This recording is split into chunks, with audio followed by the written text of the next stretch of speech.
Olá pessoal, então nesse tópico sobre o qual a gente vai falar agora, a gente aborda a arquitetura de computadores.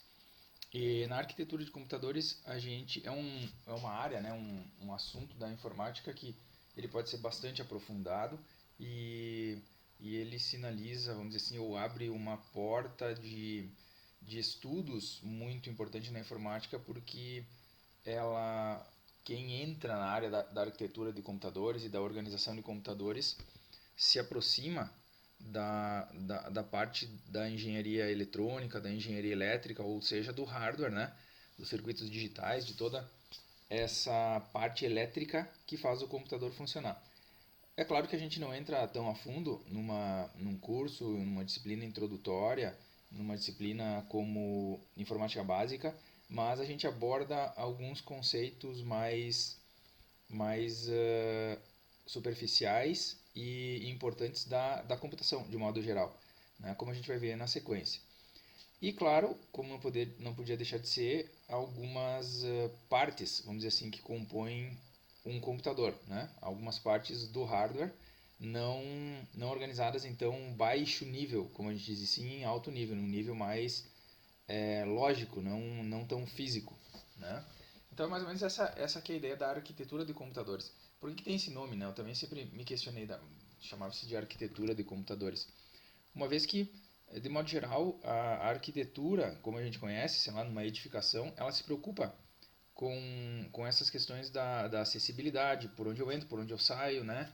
Toda essa coisa assim que não leva tanto em conta pelo menos com alguns arquitetos que eu conversei, eles me disseram que era mais ou menos isso, né? Em função de que eu também tinha um tópico que eu abordava que chamava-se arquitetura de computadores, né? E ele olhava assim mais para uma visão um pouco menos um pouco menos detalhada da questão estrutural da coisa, né? E nesse caso aqui a gente tem uma situação parecida, né? Eu vou verificar como que a minha máquina deve funcionar de modo geral, com uma interface um pouco mais próxima das necessidades do seu usuário, né, da pessoa que vai, como é que se diz, interagir com o computador, certo? Então, talvez essa ideia do termo arquitetura tenha essa origem, certo? Não teria outra ideia que não essa. E então a gente começa então esse vídeo é para ser bem curto, né? Nós temos outros conteúdos que complementam que estão disponíveis na página do Moodle, né? Pela qual vocês acessaram esse mesmo documento. Então ele não vai ser assim um vídeo tão longo. Esse vídeo aqui ele vai estar apresentado para vocês também nessa relação de complementos aí, de vídeos complementares, certo? Então eu não vou falar sobre ele agora, tá?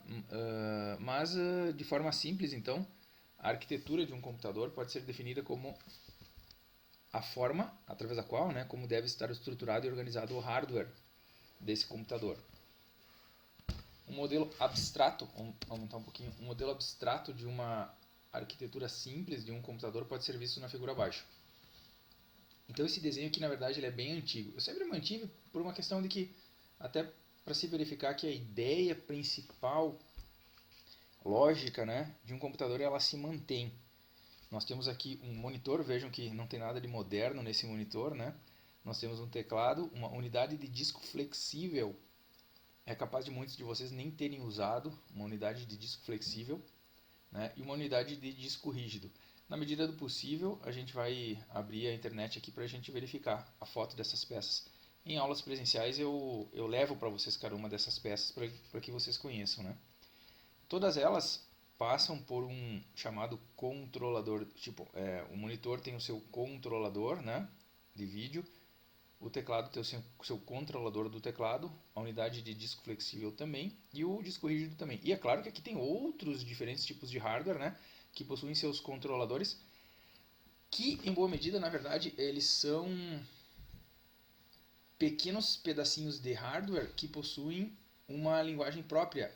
E essa linguagem própria é dada por uma coisa chamada de driver de dispositivo, sobre o qual eu fiz um vídeo que está disponível no Moodle agora também, nessa lista, né, do encontro de hoje. E é um vídeo próprio sobre o que vem a ser o driver do controlador, né, o driver do dispositivo, e a gente faz uma desinstalação e uma instalação de um driver de um dispositivo. Então, eu vou me abster de falar sobre o driver agora, porque tem esse vídeo específico sobre drivers. Eu diria que, na verdade, eu acabei centralizando assim, o grande, vamos dizer assim, aprendizado desse tópico da arquitetura de computadores na importância de se falar dos drivers de dispositivo. Então aqui, na verdade, nós temos que todos esses hardwares aqui, eles acabam através de um chamado barramento, né? Ou de diferentes tipos de barramentos que seguem diferentes tipos de protocolos de comunicação, mas todos eles obviamente se comunicam com a CPU, a unidade central de processamento, ou Central Processing Unit, né? E com a memória, dentre outras coisas, na verdade, né? Okay?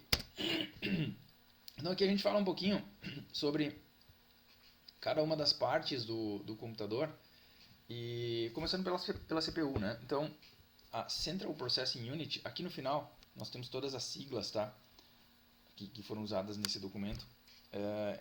Ela funciona como se fosse o cérebro do computador, né? Funciona basicamente seguindo um ciclo de instrução.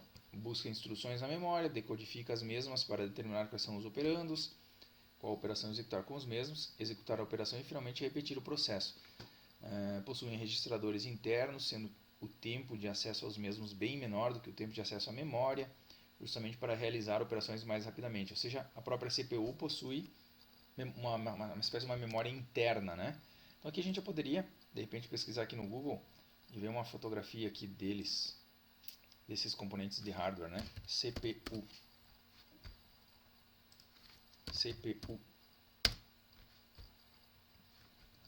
Vamos ver aqui, ó, imagens.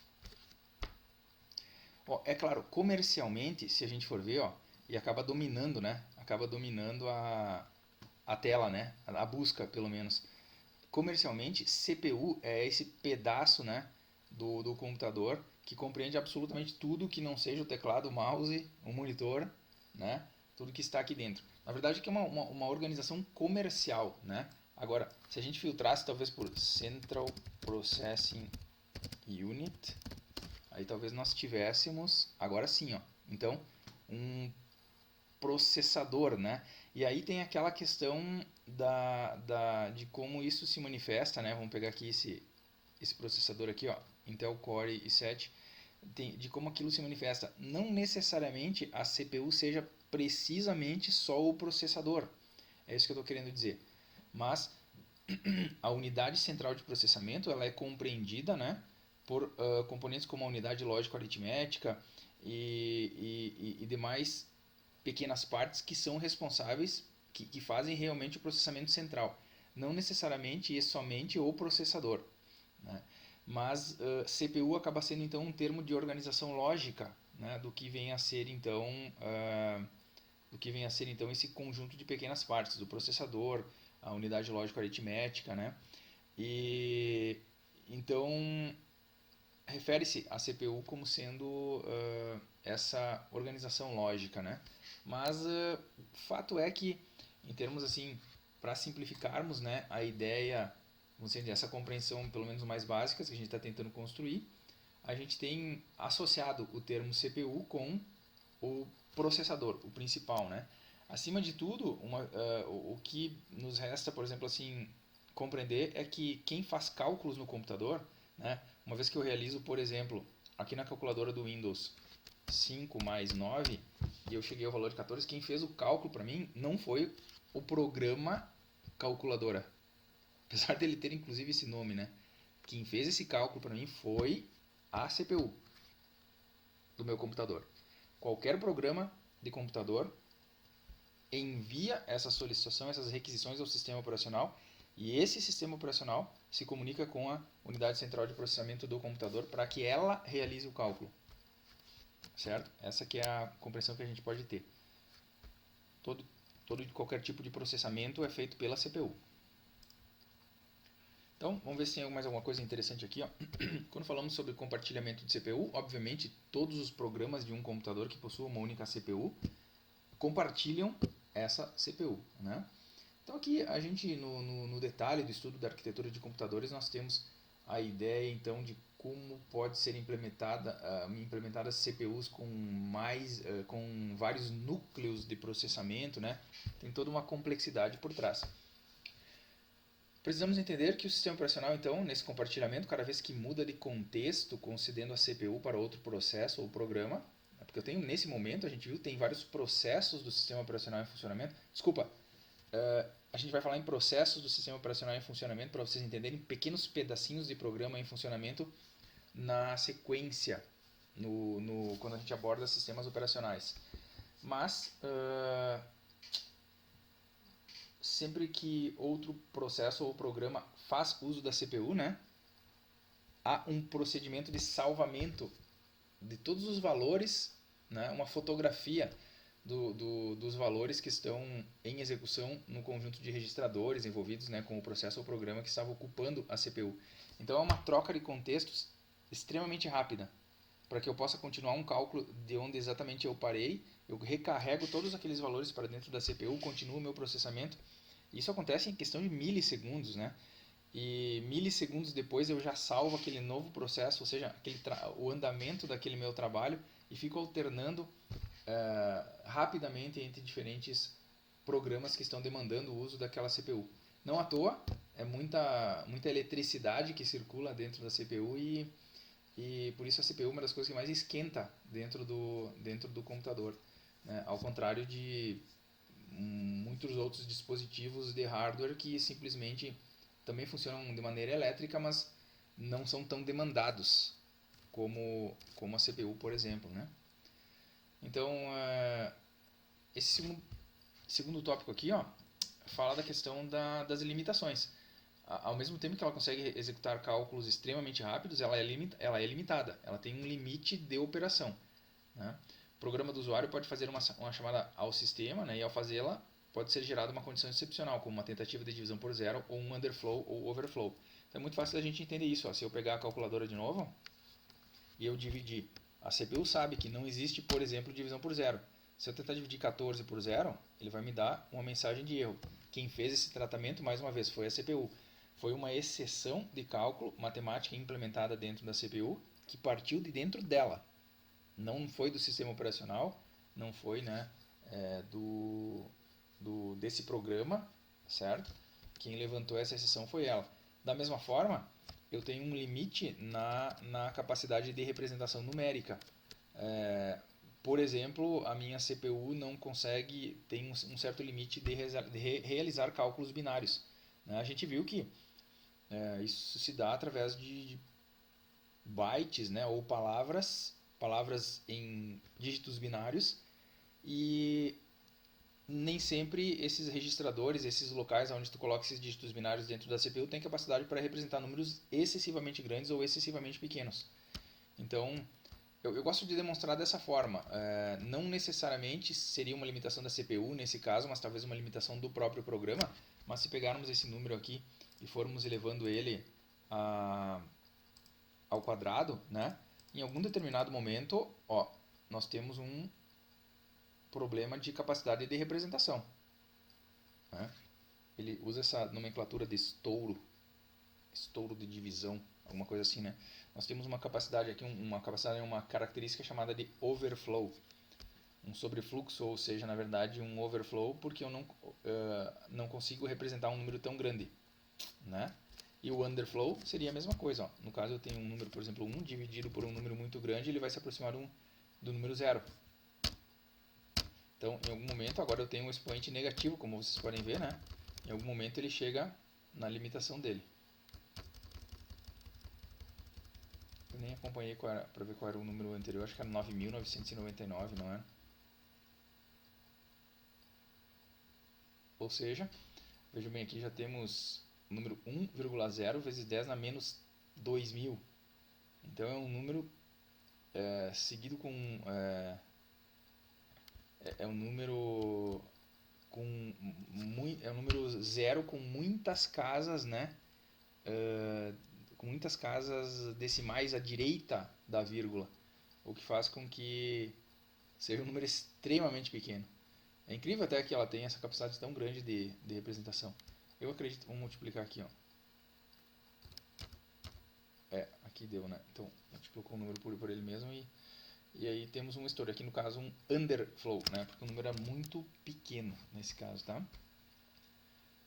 Então, se o programa que gerou o erro estava prevendo uma situação desse tipo e puder tratar a mesma, né, o sistema operacional assim o permite.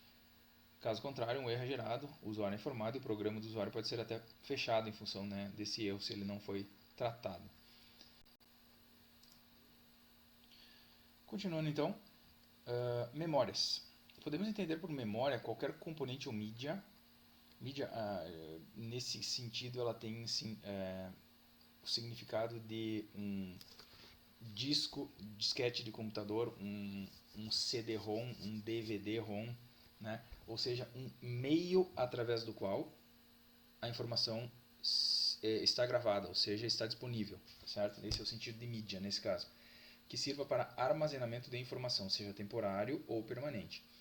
Então, nós temos aqui um exemplo de armazenamento temporário, a memória RAM do computador, né? E um exemplo de memória no sentido de armazenamento permanente, os discos do computador. Então, os discos magnéticos, os discos... Hoje nós temos aqueles discos chamados de SSD, né? São formas de armazenamento elétrico bem mais rápidas, inclusive, do que os discos mecânicos, né?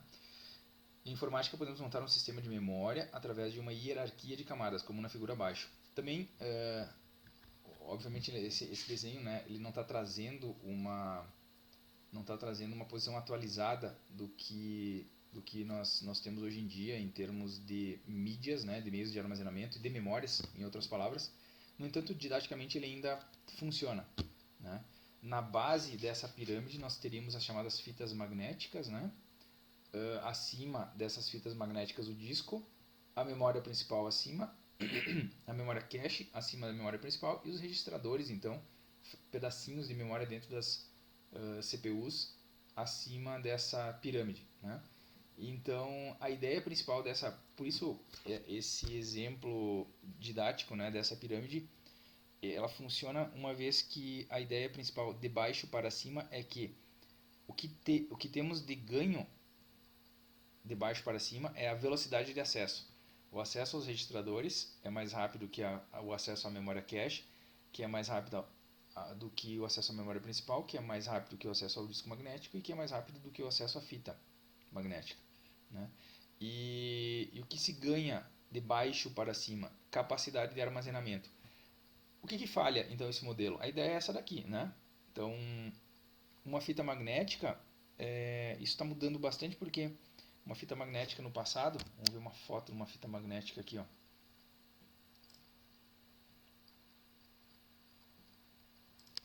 Vou colocar aqui, ó, fita magnética para backup, Então nós tínhamos, olha só, ainda existe essas coisas à venda, ó. Estão vendo aqui?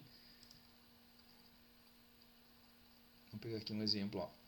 Uma unidade de fita externa. Então, essa fita magnética, é bem caro, né?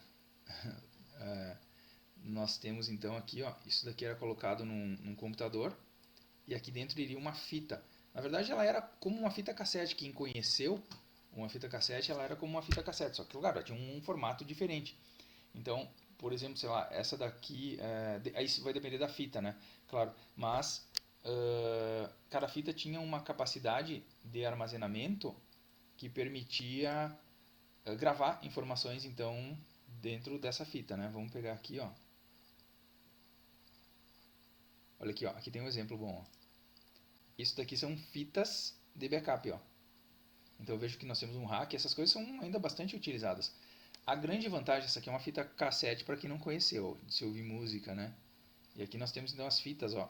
Essas verdinhas aqui são fitas magnéticas. Óbvio que tem de outras cores também. Eu trabalhei com essas um pouco maiores, também com fitas um pouco menores. Mas a grande vantagem é que essas fitas, elas são... Tu conecta elas aqui, tu pode retirar, que nem essa mão aqui está retirando, né? E essa fita daqui. Por que elas são mais usadas para backup? A cópia para elas, né, e o acesso a elas é mais lento, como a gente já falou, mas elas também podem ser, vamos dizer assim, elas são portáteis, né? Ou seja, tu leva para outro lugar por questões de segurança, certo? Essa aqui é a vantagem. Um disco interno, um computador, tu não vai ficar fazendo isso todos os dias, né? Abrir o computador, tirar o disco, levar para outro lugar, né? Traz de volta, etc. As fitas não. As fitas têm esse intuito, certo? Então, os discos magnéticos agora. Então, vamos dar uma olhada aqui, ó. Discos magnéticos. Que nós vamos... exatamente. Ó. Então, nós temos aqui os famosos discos, então, magnéticos abertos, né? Olha aqui, ó, dentro do tópico de arquitetura de computadores também, ó, né? Esses discos, então, eles giram em altíssima velocidade, né? A rotação extremamente alta, e essa cabeça aqui, ó, cabeçote de leitura, né? Ele faz acesso nas trilhas. Aqui a gente não consegue ver as trilhas, mas a organização lógica, né? Organização física, inclusive, desses discos é dada em trilhas, em linhas, né? E como o disco gira extremamente rápido, essa informação tem condições de ser passada, né? Gravada e lida de uma maneira extremamente rápida também, né? Só que esse disco aqui ele é fixado então dentro do computador, né? A memória principal, então, chamada memória RAM. Memória RAM. Vamos ver uma foto dela aqui, já que a gente não está presencialmente, ó. Aqui nós temos um pente de memória RAM, ó, DDR3.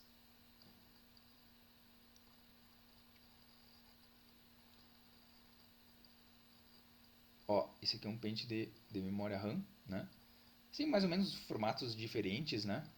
De modo que essa, vamos dizer assim, o disco, a memória possa ser, na verdade, acessada e lida. Por isso chama-se um pente de memória, né? Você pode ver que tem, na verdade, aqui os contatos, né?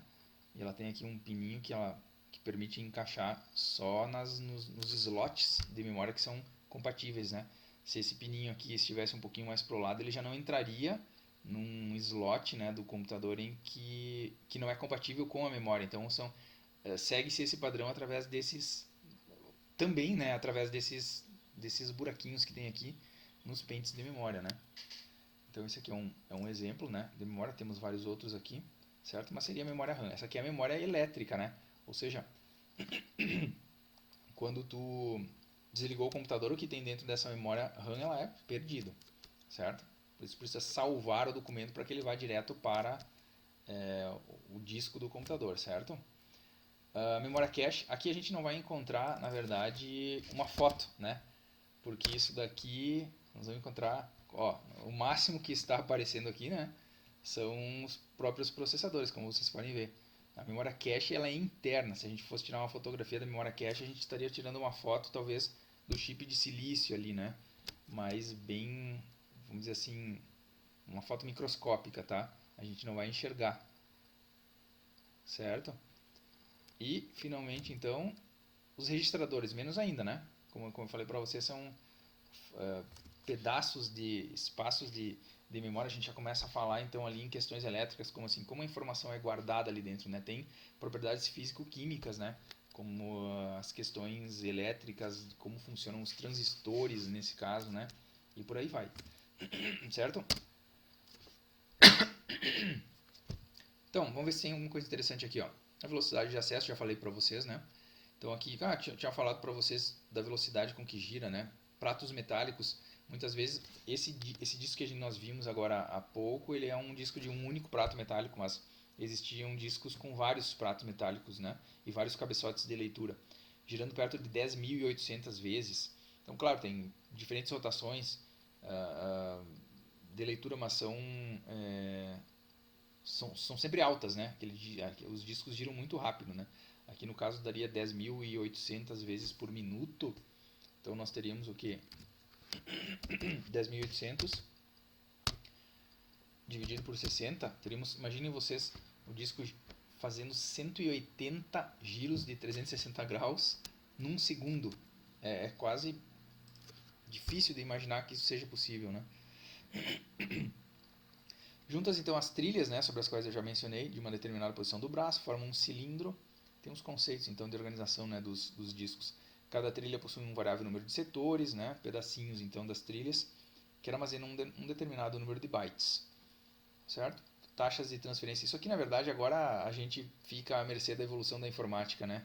Eu já trabalhei com taxas de transferência em fitas na ordem de 5 megabytes por segundo, né?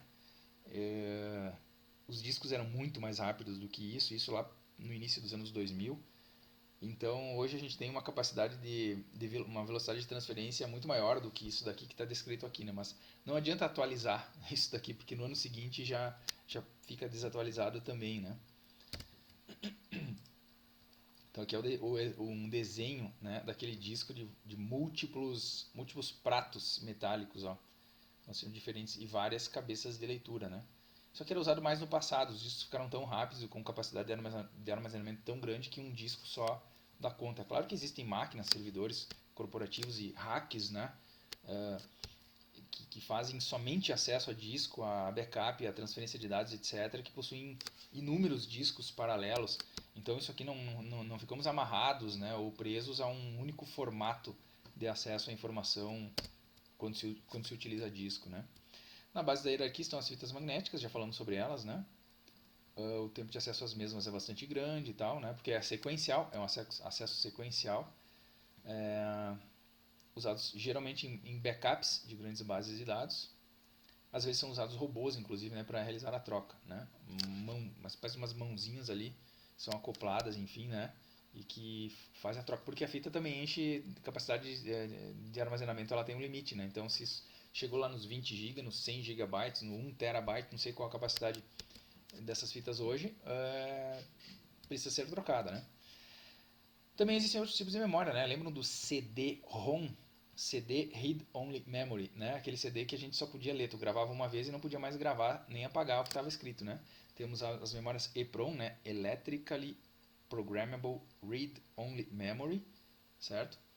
E então aqui já são outros chips, né, de memória que podem ser, por exemplo, reprogramados através de dispositivos específicos que gravam eletricamente, né, nesses chips de memória, né? As chamadas E2PROM ou EEPROM, Electrically Erasable Programmable Read Only Memory, né? Por exemplo, então, o que mais? As E2PROM diferem das ROM, pois podem ser apagadas e reescritas, né? Como eu falei, erasable, né? Por isso a letrinha E depois. São usadas também como memórias ROM com a vantagem de poderem ser regravadas, né? Dispositivos de entrada e saída. Ó. Além das memórias e dos processadores, existe uma intensa relação do sistema operacional com os dispositivos de entrada e saída. Quais são eles, né? Ora, muito simples. Os dispositivos de entrada e saída são os dispositivos, o hardware através do qual a gente entra com informações para dentro do computador. E a saída é o dispositivo através da qual o computador nos dá o retorno. Então fica fácil de entender, né? Um teclado é um dispositivo de entrada. Então, o computador não escreve nada no teclado para que a gente veja, né? Para que a gente tenha algum retorno de algum processamento. O mouse é um dispositivo de entrada. A tela do computador é um dispositivo de saída. É claro que aí, como a coisa vai evoluindo, as coisas acabam se confundindo, né, exigindo novas conceituações, porque uma tela touchscreen sensível ao toque, ela também é um dispositivo de entrada, além de ser um dispositivo de saída, né? Uma impressora já não, é um dispositivo somente de saída de informação, né? Então, o que seria um pendrive? Um pendrive, na verdade, ele não seria nenhum nem outro, ele é um dispositivo de armazenamento, né? Apesar de a informação fluir indo para o pendrive e vindo do pendrive, na verdade isso é feito automaticamente pelo computador, né? E não demandando algum tipo de processamento humano, né? Seja um clicar de um botão do mouse, seja observar e vamos dizer assim, receber aquela informação, certo? Os dispositivos possuem um chamado controlador de dispositivo, falamos sobre isso lá acho que foi no primeiro slide, né? Esse controlador interage com o dispositivo e com o sistema operacional abstraindo o conjunto de instruções, por consequência apresentando ao sistema operacional uma interface mais simplificada para operar o dispositivo. Ainda assim, muitas vezes difícil. Cada fabricante de controlador deve fornecer um driver de dispositivo, sobre o qual já falamos, né? E sobre esse assunto, então, nós temos um vídeo específico aqui na aula de hoje também, né? Esse driver é o programa responsável por essa interface. Interface, na verdade, é o meio, né? A conversação. A gente pode entender assim, entre o sistema operacional e o controlador do dispositivo. Certo? Nós temos aqui, então, uma sequência de siglas que foram usadas Não sei se todas nesse documento, mas estão ali também. O que eu quero que vocês façam, então, é Primeiro, vocês vão observar Vocês vão observar o vídeo que está disponível